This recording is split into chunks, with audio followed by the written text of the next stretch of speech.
Hey everyone, welcome back. If you're new here, welcome. So today what I'm going to be doing is I'm going to be doing a demo on how to use colors effectively, showing you how to use both primary colors and secondary colors, both with gel pens. So if that sounds like something that you're wanting to learn about, then this video will be great for you. So the first thing that I'm doing is I'm going around and I'm just blocking things out with my primary colors. So again, your primary colors are blue, yellow, and red. So I started with some shadows from the blue, and now I'm going through each section of the pumpkin. I'm adding a little bit of yellow to each section. And then as I go through each section, that kind of gives a highlight, and then I'm going to go back over it with some red. And so in this drawing, the left-hand side is going to be my primary only side. And then by the end of the drawing, the right-hand side, I'm going to add secondary colors. And with secondary colors are what happens when you mix your primary colors. So you've got purple, green, and orange as your secondary colors. And I'm going to ask you to vote at the end of which side you think works better. Now, one thing that I'm doing that's very important is I'm focusing on this idea of direction of line. So direction of line, whenever you do both hatching and cross hatching, is really important. And the reason for that is it helps show the dimensionality of the form and makes it look 3D, right? So if you have your lines just going kind of like every which way, it's not going to look very 3D. But if you have your lines going in the direction of the form, so in this case on the stem, I'm going vertically, but in the sides of the pumpkin, I'm going kind of like almost like wrapping around the form, that's what's going to be more effective than if you just kind of have your lines sort of being like haphazard. A lot of times when people hatch or cross hatch, they do that. They just kind of like put lines, right? They see the shadows and they try to just add lines for it. But again, if you use this idea of direction of line, it will really work well. Okay, so now what I'm doing is I'm going in and I'm adding red. And as I layer more between the red and the blue, that's of course going to create more of a purple color. So what I want you to do is as you're drawing, notice how these colors are interacting, because even when red sits next to blue, it might start to look a little bit more purple because your eye is picking up both colors and they're interacting together. So, the other thing that happens too, of course, as you can see right now, is that when you layer these colors, you're going to get a deeper value. So value in drawing is basically just understanding the spectrum from going from dark to light. And when you talk about value or value contrast, it's this idea that the deeper the values is going to show more depth when you have deeper values and then kind of a gradient of midtones and lights. So as you can see right now, what I'm doing is I'm adding the red, and that's creating more depth, and also I'm deepening that shadow of the pumpkin to show that the shadow kind of recedes into that crevice as a pumpkin, has those ridges around them. And as always, when you are doing hatching or cross hatching, you can experiment with a few things with your lines, right? So you can have short hatches, you can have longer lines. Experiment with different ways of making marks is what I always sort of tell people. You can have, lines that are all kind of straight in one way, or you can have like right here, they're sort of more like broken lines. Again, the main thing is that you follow this idea of direction of line and just experiment with, longer lines, shorter lines, the speed of your line. All of those things are things that you can experiment with your drawing. So as you can see, there's already a pretty good amount of depth. And what I'm going to be doing in this drawing and what I'm going to be trying to achieve is to create even more depth. So you can get a certain amount of depth just by having some good direction of line. But what's going to give you even more of a sense of, making it look really 3D is as you deepen the values and make more contrast. So that's what I'm going to be trying to do throughout the rest of this drawing. And as I mentioned earlier, you can experiment with a few different things. Like you can experiment with how fast you make your lines. And so you'll see throughout this drawing, sometimes I'm making the line slower and sometimes I'm going faster. So just try different speeds of your line and see how that works for you. And so when you use the gel pens, you'll notice that you can get some pretty good effects just by layering on top of your lines, right? So if you, have your blue lines, then you add red on top, it's not exactly like purple yet, but you can do a lot of layering, and you can even go over where you have the yellow lines, and then you can kind of keep going, alternating back and forth and get some interesting effects, which as the drawing continues, you'll see more and more of. Okay, and so now I'm adding a lot more red. And so what that's going to do as you continue using your red is it's going to, again, deepen the values with your blue because it's going to create that purple effect. And it's also, as it starts interacting with the yellow, eventually it'll start turning it into orange. And so this is something that, you kind of want to have it look gradual. Like you don't, right now it's really stark, right? So you have these kind of sudden shifts from red to yellow.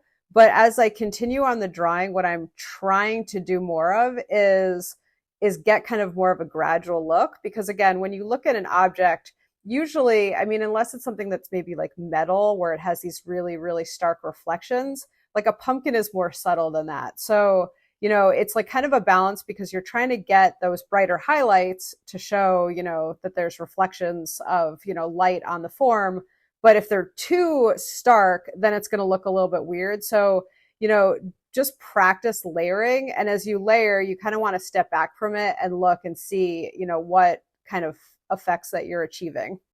Now, maybe you're wondering, like, why use primary colors at all, right? Why not just use, like, if I'm drawing something that's orange, like a pumpkin, why not just use the out of the box orange? So that is a really good question. And there's several reasons why I recommend for beginning drawers or anyone who's just sort of practicing getting better at drawing, to work with primary colors and then do a little bit of work with secondary colors. And so the reason is that for one thing, it teaches you how colors work together, right? So if you then go from drawing to, say, painting, you want to be doing a lot of color mixing because a lot of the time the colors that you get, like just say out of the container, are not exactly realistic or lifelike to what you're actually drawing, right? So in this case, of course, these are real bright neon type colors. So it's a little bit of a different thing than if you're, say, painting. But when you use primary colors and you limit yourself to a palette like just primary colors or just secondary colors, it teaches you kind of a more sophisticated understanding of how colors interact with each other. So an interesting thing to do is with whatever you're drawing right now, take a look at the object and look at the colors that you actually have with whatever you're using, whether it's color pencils or gel pens or paint, and ask yourself, like, do you have the exact color that matches? Like, let's say I'm sitting here and I'm looking at this pumpkin. Do I have an orange that exactly matches this? Or would it be better if I somehow mix it, whether I'm using, gel pens where I'm layering, or if I'm using colored pencils and you're layering with colored pencils, or another medium. So that's something just to start observing in your day-to-day life, is looking at actual objects and looking at the colors and then sort of seeing, like, are my, the materials that you actually have, are those really adequate for drawing those objects? Or would it be better if, you're layering two different colors together? Would that actually give you a more accurate impression of whatever you're drawing? Okay, now as you can see here, what I've been doing is I've been layering more with red because, again, I want to try to create a bit of an impression of more of like an orange, right? So when I started, the image was more dominant with the blue and the red. They're kind of sitting next to each other. But as I wanted to continue on throughout this drawing, I wanted to give a more of a sense of, not exactly the color because I'm using gel pens and there's the limitation of the fact that gel pens tend to be kind of like these neon colors. And I also want to try to deepen the shadows, right? So what I'm doing is I'm going in with the blue and deepening those shadows that are kind of looking at like the crevices of the pumpkin shape, because that's showing where the pumpkin actually recedes into the space, and that will make it look more realistic. Okay, so now from this angle, you can see that I've just been going through and doing a lot more layering. So at this stage, you're just like doing layering and more layering. So you have to kind of go from the perspective of how much layering do you need, but also you don't want to overwork. So that's always a balance whenever you're drawing. The gel pens actually layer pretty nicely on top of each other. The only thing that you want to watch out for sometimes is that they get this sort of effect where if they're wet and then you start layering on top of the wet, it's not really paint, but it's kind of like whatever substance they use for the gel pens. It kind of starts to almost like engrave into it and it doesn't look very good. So that's why at this stage, it's kind of good to sort of like skip around a little bit, because that gives, one area a little bit of time to kind of dry. and you don't get that like overworked look to it.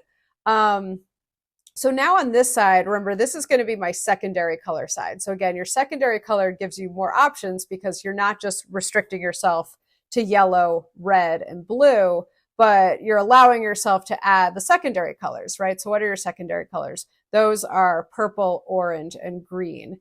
And when I was doing this, the purple was working really nicely. The orange was working really great. I found that green, you can see a little bit of green in there. The green kind of just sort of like was starting to get a little bit muddy. So as you're drawing, if you're, practicing something along, similar, along with me here, you want to notice if you have a color that starts making it really muddy, you don't really want to use that, because when you have colors that, if you have colors sometimes that are like opposite on the color wheel, that are complementary colors, what can happen is that if you layer those colors too much, it creates sort of a muddy type of hue. And that's because they're complementary colors. They're opposite on the color wheel. So you want to keep your colors vibrant, and you don't want to have it start to get really murky and, kind of like that icky look. So as you can see, I made a line down the side just because I wanted to kind of show you the secondary color being clearly different than the left side, which is the primary colors. So in the comments, tell me, which one do you like more? Do you like the right-hand side that's got the secondary colors, or do you like the left-hand side better, where I only use the primary colors? And last thing is that throughout the month of October, I've been doing a bunch of pumpkin drawing. So if you're interested in learning more about how to draw pumpkins, I've got ones on, different versions of cross-hatching and cross-contour, color pencil. So there's just a whole playlist for pumpkin drawing. So, check those out if that's something that you want to learn more about. And thank you again for joining. Please subscribe if you haven't already, and I will see you next time.